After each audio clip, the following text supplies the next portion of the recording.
Hello and welcome to some more Star Citizen with a summary of CIGs around the verse. All systems are go. Looking at character performance, a little bit more on the ARGO SRV ahead of the full concept sale, and traffic at ArcCorp in Alpha 3.5.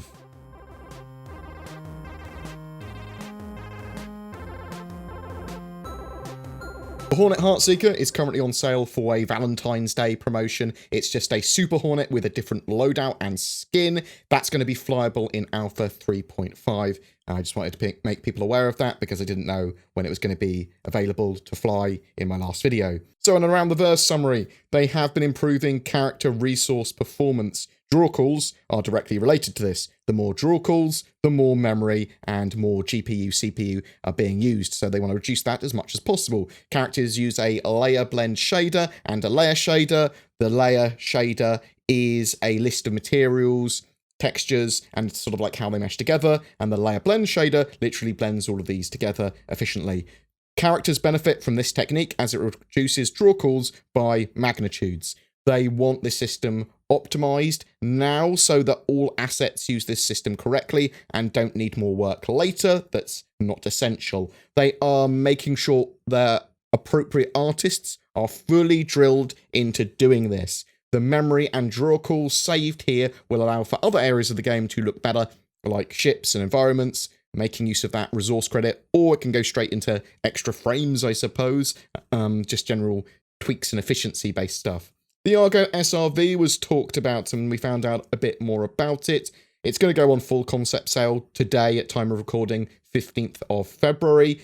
It's a single pilot search and recovery vehicle, hence SRV, search recovery vehicle.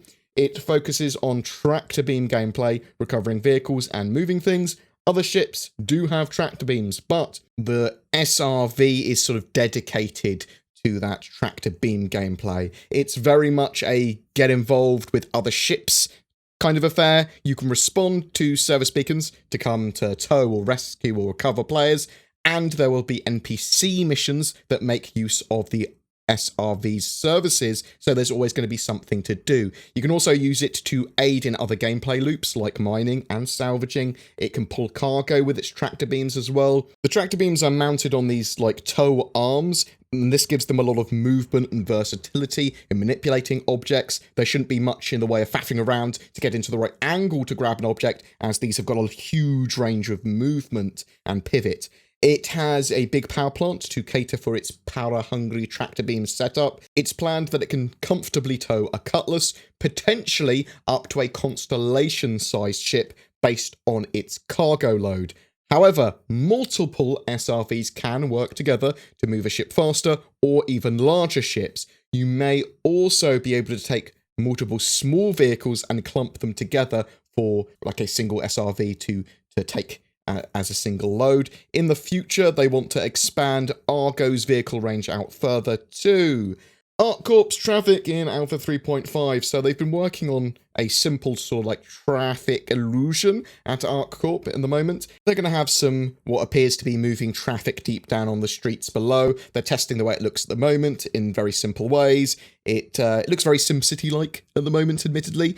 The idea here is to add immersion to the feel of being in a real, living, breathing city. They accomplish this by having a texture that scrolls across the geometry and city tiles with roads, and then traffic is added on top of that. Traffic isn't something you'd see from space, but once in atmosphere, you'll start to spot the glow of moving vehicles below, and there's lots of little vehicles moving about. But at the moment, very simple, very sort of like repetitive, but hopefully they will change this a bit in the future so that they will have cars moving in odd directions and making turns, not all going in the same direction, not crisscrossing over each other in a way that looks unrealistic.